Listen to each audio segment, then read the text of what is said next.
DTS 84, we finally got our roadmap. A big spring update, a new expansion this fall, and Destiny 2 next year. All that and more coming up. You're listening to Destiny the Show. Welcome, Guardians.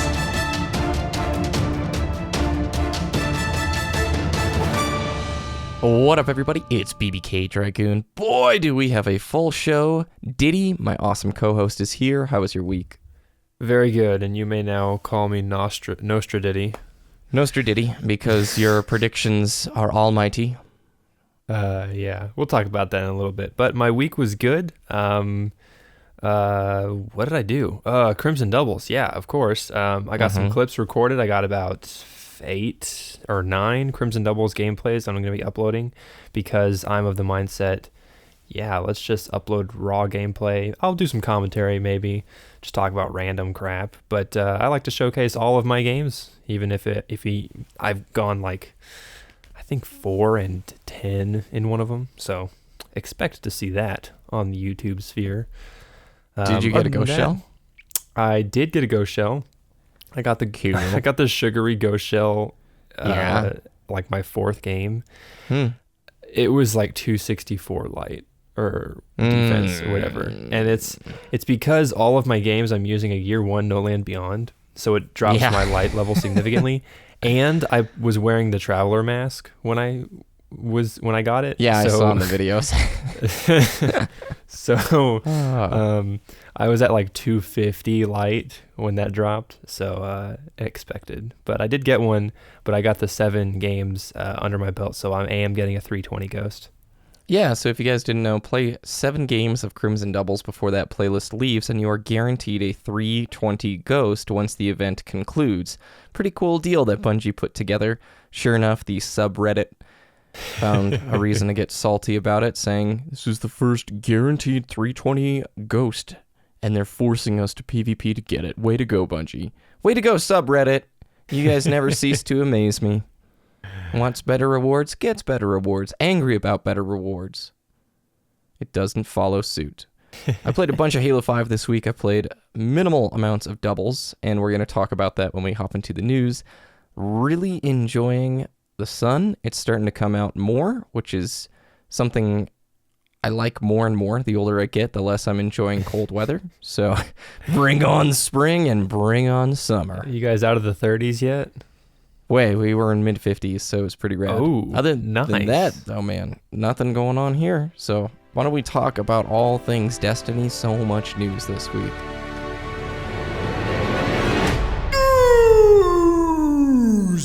First up, Destiny Mega Blocks. Hype, hype, hype. You ready, Ditty? Oh, yeah, let's do it. Oh my gosh, I'm so pumped. I'm absolutely going to be buying some of these. So, launching sometime in 2016, Mega Blocks is jumping into the fray. They drop at the front of the press release something here that I find kind of cool. It's the #1 PS4 game of all time and has earned over 300 awards and nominations. I didn't know it was the #1 PS4 game. Did you? I kind of expected it. PS4 hasn't really had any huge hits, you know. Bloodborne. Oh, Bloodborne, yeah. But Bloodborne is more niche, I know, for sure. Yeah, I would say Destiny is a more casual and wider-reaching game. Well, the pictures they show of the sets that they're revealing now is the initial ship that you get, your like first ship in the game. Looks pretty cool. And then they've got a dude on a sparrow doing a trick, and it's not the ugly frickin' tumbler sparrow. It's a red and black one. That's awesome. It's awesome. It's so awesome. That's a warlock, too. They've got characters. What gun is that warlock using? It looks like a blue thorn. Oh, God. I don't know. And then look at the picture up at the top, dude. I think that dude's got... Yeah. What was the shotgun from Fog called? I used it a bunch. Found Verdict. Found Verdict. There we go. Yep. And then you've got a dude using a Thunderlord, a Titan there. Oh, I'm pumped. I'm so pumped about this. That's not our giant piece of news. Crimson Doubles came out this last week. I want to talk about it with you because the special ammo changes paired with Crimson Doubles created a mixed experience. I want to hear about yours first, and then I'll give my 2 cents. How was your time with Crimson Doubles? What did you think of the game type and the rewards? Well, I have two opinions. So my positive opinion first. I really enjoyed the games that I played. Shout out to 8-Bit Nacho, one of the Pineapple Boys. He joined me and I said, I hope you don't like winning because I'm going to be using No Land Beyond and a sidearm. And he's like, I just lost 7 games in a row, so let's just do whatever we want. And we had tons of fun just messing around. Like, we played so many people, icebreakers, thorns, just last word, trying super hard. And we won some rounds against those teams. And it's just like, yeah, we're just screwing around and we're having a lot of fun. And you're probably like, oh my God, he just killed me again. And it's just like, no, I had a lot of fun. I don't really like elimination in Destiny. I'm a huge fan of elimination game types, but I just don't think Destiny is well suited for it. Especially doubles. Oh my gosh. So doubles elimination rounds are so quick, or they can be so long, and it's just like, it's really boring because I don't like all the chaos of 6v6, but 2v2 elimination is just a little too slow for me. It's a little bit too campy, I found. So not really a fan of the game type, but I definitely had a lot of fun with Crimson Doubles this last week. Reward-wise, you got the Ghost Shell. Did you get a shader? If you completed your matches, you should have gotten the emblem from Shax. I did get the emblem. I didn't get any shaders, though. I hear they're pretty rare. So some of the complaints I was hearing on Twitter is the Ghost Shells, some people didn't get them for like 100 games. Some people didn't get shaders who had played like 150 games, whatever the drop rate was. That came out of it. Can you explain that? So there are some maps that you can jump off and kill yourself, right? Cauldron, and ghosts, right? Rewards will still drop on as long as the game ends. So as soon as you spawn in, you just jump off the map and force 5 rounds. You just give the enemy team the win, and you farm that ghost shell. People were doing that for hours and hours. Like, people were streaming suicide farming for these crimson ghost shells, and it was just like, man, the things people resort to just to get a piece of gear in Destiny. And I don't know who it was. I do know, but I'm not going to say his name. He was asked, why are you doing this? He's like, because it looks awesome. And so it's like, yeah, it's desirable loot, but it's not really a healthy do you think Bungie might step in and slap some people on the wrist for this behavior? I would say so. I wouldn't necessarily say it's a bannable offense. It's kind of like, well, let's not do that. I think they did mention, you're going to get a guaranteed 320 ghost drop, but I think they also mentioned that if we notice that you did a suicide pact, we might not grant you one somewhere. Don't quote me on that. It's totally unconfirmed. Rumor mill. I think I read that, and it's not a prediction. So there we go. Well, keep my 2 cents. Okay, I'm going to be the opposite of you. I really didn't enjoy my time in Crimson Doubles, and it's not the fault of Crimson Doubles, and it's not the fault of the event. I think it was a charming little event. Tower looked nice. It was a cool game type. The buff didn't change things too much, but it was just enough to make it a fun little experience. But what it did expose to me was problems with the special ammo changes. So if you're not up to date, last week, Bungie on Tuesday with the patch deployed a change in 3v3 playlists where special ammo does not spawn at the beginning of the game in your weapon. You have to actually go out, wait for the first set of crates to spawn, which spawned in, 45 seconds in the match? Maybe a little bit less than that? I think it's a minute and a half. Okay. Maybe? Anyway, you have to grab special ammo some point in the beginning of the match if you want to fill it up. And their initiative in doing this, get more primary usage. On paper, I thought this is a phenomenal idea. We talked about it last week. We've been wanting a change like this. But what it exposed was every single match I played was against people using Icebreaker. Every single one in Crimson Doubles. Why? Because Icebreaker and Invective are 2 weapons that generate their own special ammo. You don't have to pick up ammo for them. They generate special ammo on their own over time.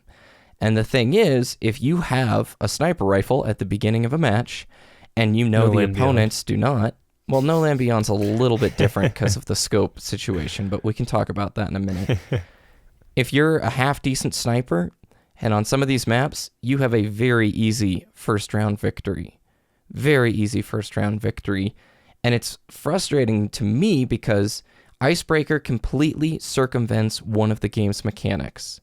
Now, it's in the game, it's fair use. If you want to be that kind of player and you care about winning that much that you use the Icebreaker, go for it. I'm not, condemning anybody for wanting to win and using the tools that are available within the game to win.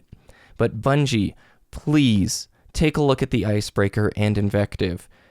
It's so frustrating spawning into a match, dude. And the Mars map, the outdoor Mars map, I can't remember its name. Black Shield? Not that one. It's another one. Okay. I think it came with the Taken King. I've barely played it, but it's got 2 long lines of sight right off the start that, 5 seconds of running, you can see the enemy spawn. So if you have an Icebreaker, it is just like ping, ping, done, donezo. And it was just so scummy, man. I'm sorry. If you cared about winning that much, that's fine. I'm not going to do that. I like the ideas of having to earn special ammo throughout the match and not spawning with it in your gun right away. So I'm not going to pull the Icebreaker out. It just was very frustrating, man. So here's the thing. Excuse me. The whole last week, I made a promise on Twitter, and I actually stuck to it. All of my Crimson Doubles games were with the loadout No Land Beyond and the sidearm. And sidearms spawn with special ammo at the very beginning of a match. Yeah. Sidearms are not affected by the special ammo changes. So I had 2 weapons weird. In my first couple rounds. I didn't have to pick up special ammo because I had it at the start. And I'm pretty sure if I had switched to a different weapon because I had special ammo, if I switched while dead, I would have like a full round of sniper rifle ammo or shotgun ammo if I had switched. And I can't believe I just said that because now people are going to use it in the Crucible because, as we know, literally everybody who plays Destiny listens to Destiny the show. So I'm sorry. Don't flatter ourselves. But I think that's true. So if I'm wrong, let me know. But sidearms are actually really good. And it was a lot of fun to use. So use more sidearms, please. We had folks using the Queensbreaker bow because it counts as a fusion rifle. And so you get 4 or 6 shots in the chamber. I can't remember what it is, but you have 20 some odd shots left in reserve off of one pickup. And so there's just a lot of trying to get around the no special ammo at the start of the match. And that frustrated me. The second frustration I had is it's a reminder of how stinking good Thorn is. And I'm sorry, the December buff to hand cannons giving that initial accuracy bonus made a bigger difference than what it looked like on paper, because in my mind, Thorn is darn close to that year 1 level of power. Now, it's not quite there, and we have other options available to us, which is nice. But man, there was a lot of Thorn, dude. So much Thorn in my matches.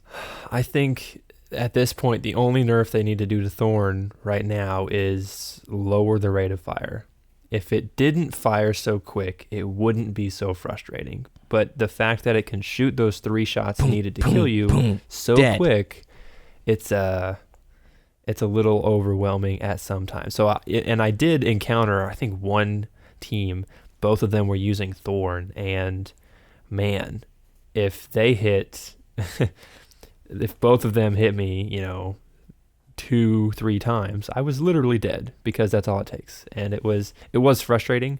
And I did see a lot more Thorn this last week than I have since the Taken King had come out. So I was not pleased at that. I just don't like damage over time primaries because there's only one in the game, and it's quite good. It would be different if there was another balancing primary that offered some other benefit that could be a counterpart, a counter option to the Thorn.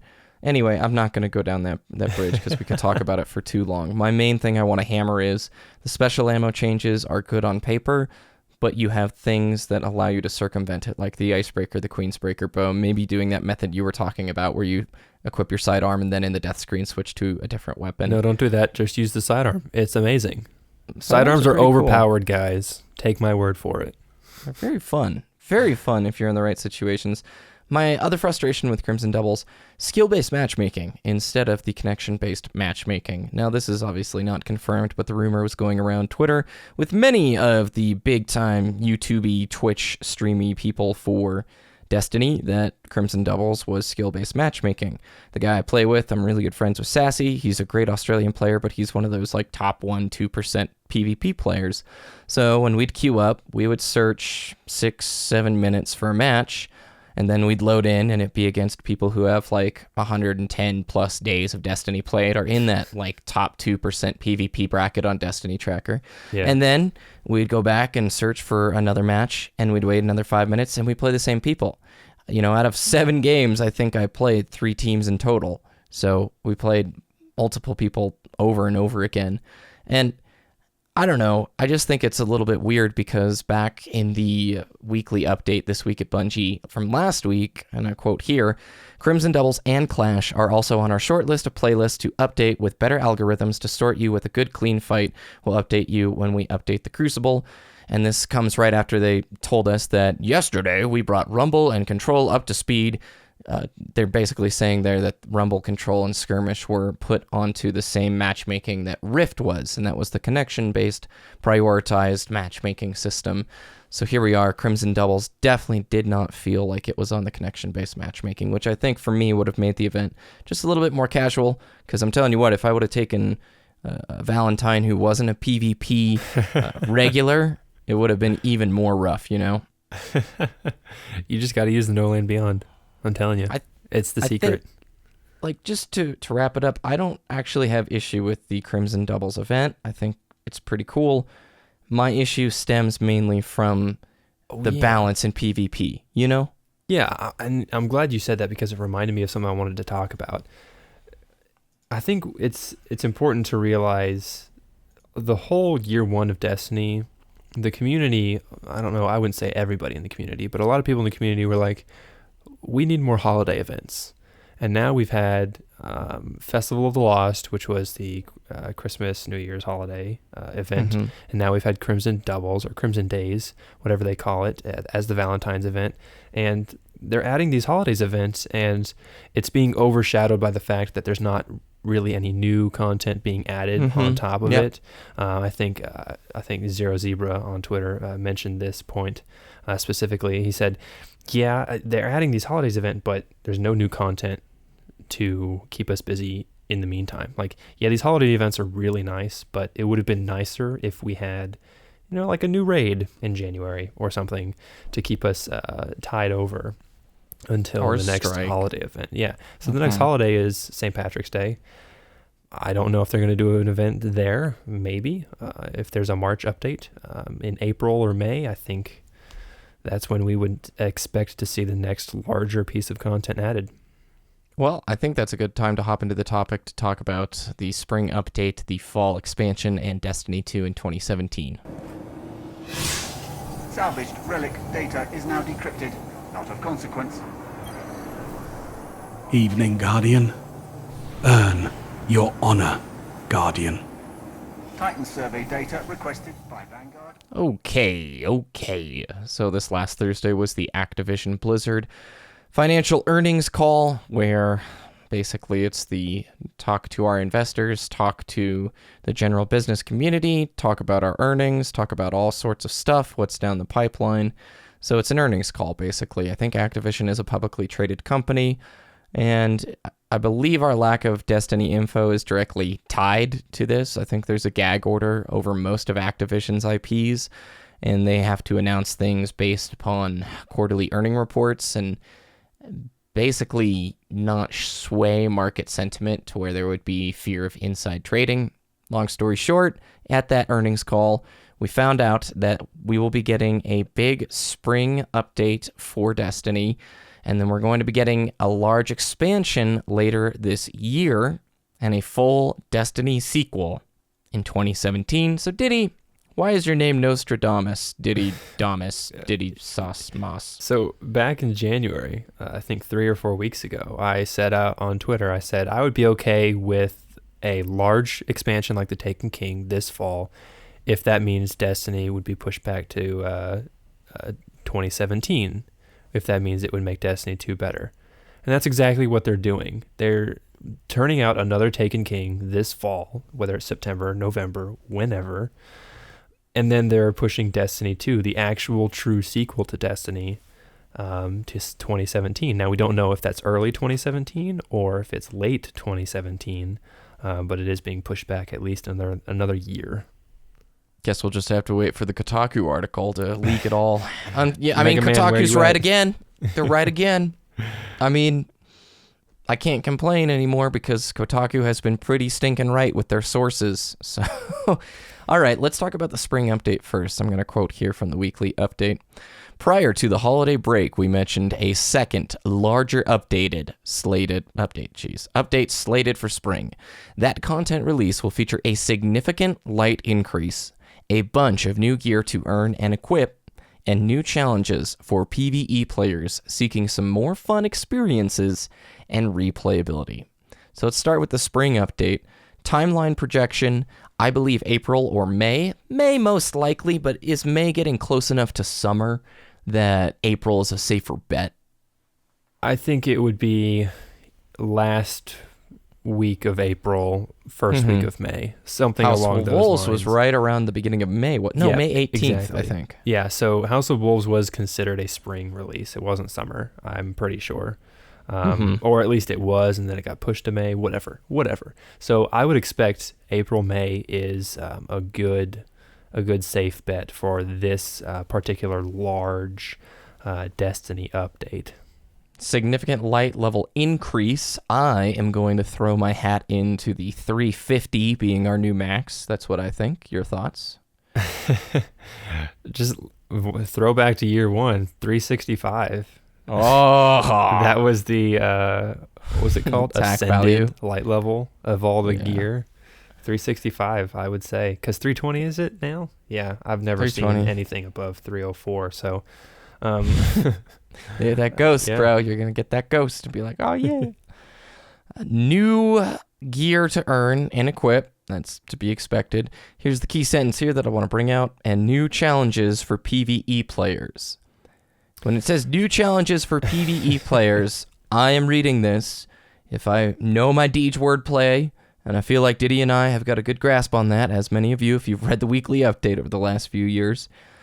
New challenge modes. That's what I'm reading it as. I'm not reading this as new PvE content. I think they are going to go back to Crota's End, Vault of Glass, put new gear in them, make challenge modes out of them, and give us a reason to go back and go through those. I do not think this spring update is going to bring new significant PvE content. I think any bit of PvE they're throwing into the fall expansion. Your thoughts, Ditty? I'm going to have to agree. Yeah, I also said on Twitter this last week, I'm not expecting any PvE content this year until the large expansion, of course. Yeah. I think revamping the older raids so that they become relevant for new players or, Taken King players. But I don't think they're going to bring back the year one Vault of Glass, Crota's End gear. I think they're going to establish either not necessarily a year two version, but maybe a new armor set, because there was that photo going around the internet of Bungie Instagramming out 2016 with a 318 or 316 light level Kabir Titan helmet. From Vault of Glass. Well, there was no light level on it. It was just like a drawing of people in the Kabir armor. It was one of the community creations, and then Bungie had written. Yeah, it's just a drawing. That it was a community creation thing, and My bad, they had starting written rumors. in the text. It's fine. They'll believe whatever we say. DTS predictions are always right. Underneath the Instagram for the actual post, like the text Bungie wrote said 2016 or something. So it had like 2016 inbound or whatever. Yeah, and it's happening. Yeah, if they gave year two versions of the raid gear, I think it's only going to be the armor set. or ghosts. Remixed or, weapons. I'm sure it'll be like remixed type I of weapons, but really don't think so. Especially not the primaries. Fatebringer, what was it like called? a Vision of hybrid. Like Confluence? it might have the art style of a Vogue weapon, but it certainly won't have the beast power that a Vision of Confluence it's had. not going to say Fatebringer. It's going to be the Fatebringer archetype hand cannon with a different name, like all of the Year 2 weapons right now. They look the same, but it just has a different name. Yep. I miss those guns. I miss powerful guns. So that's what we think of the spring update. The fall expansion, I think it's going to be September. I don't think it'll be November. November seems really late in the year, but who knows? I think I would probably agree with September now that I think about it, because if they want to release Destiny 2, the sequel, in 2017 without any content in between, because they're going to be too busy with the sequel, and they released Destiny 2 earlier in 2017, like March or something, I think September would be more realistic for the Destiny expansion.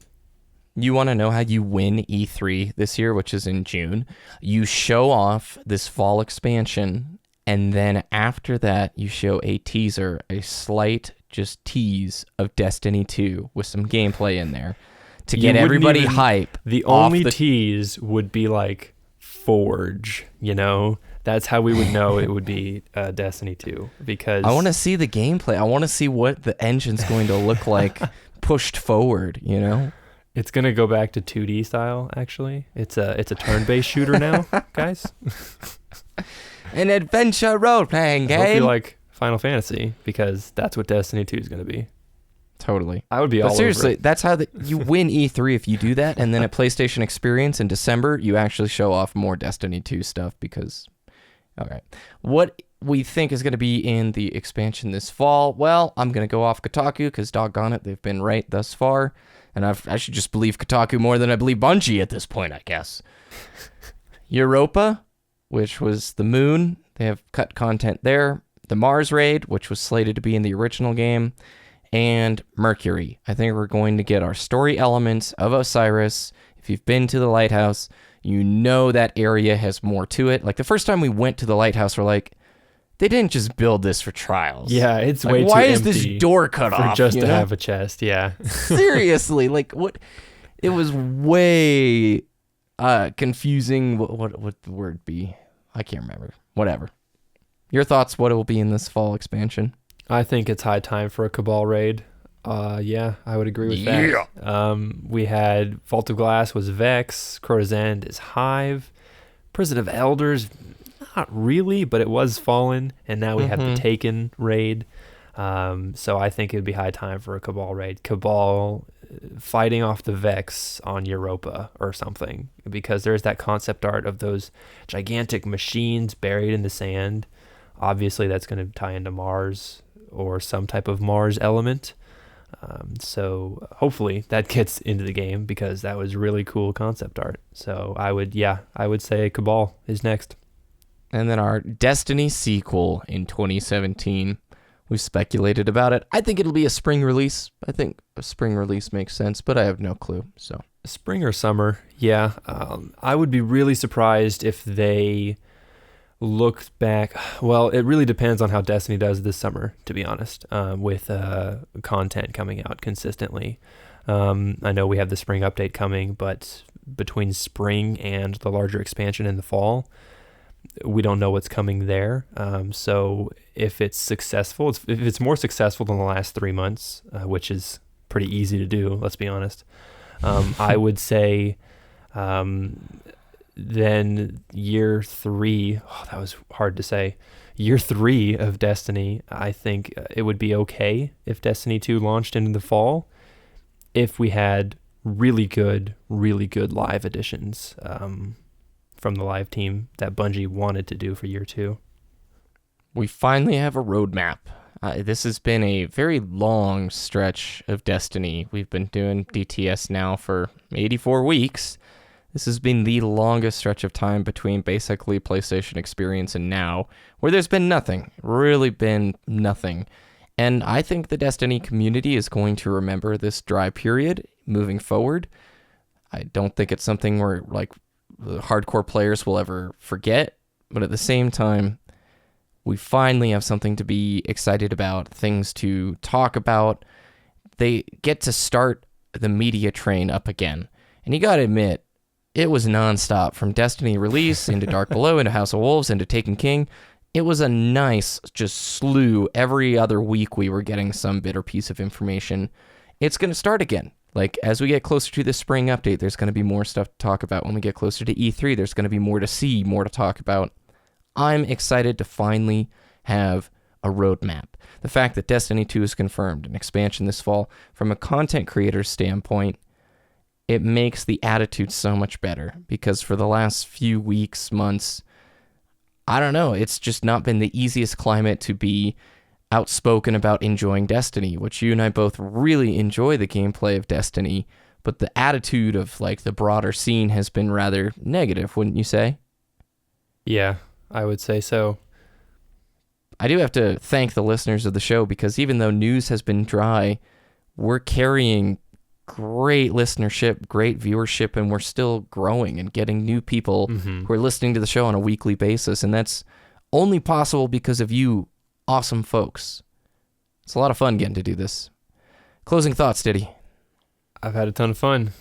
I'm looking forward to it. I'm really looking forward to the Twitch stream reveals from Bungie for the spring content. Obviously, E3 is going to be huge, but specifically from Bungie, I expect those streams again, like we saw with House of Wolves and The Taken King beforehand.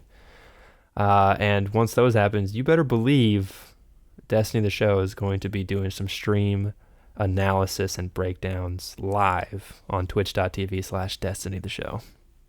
Hype, hype, hype, hype, hype. Where can people find your content? Twitter.com/DittyDTS, DITTYDTS, and youtube.com/wooshness, WOOOSHNESS.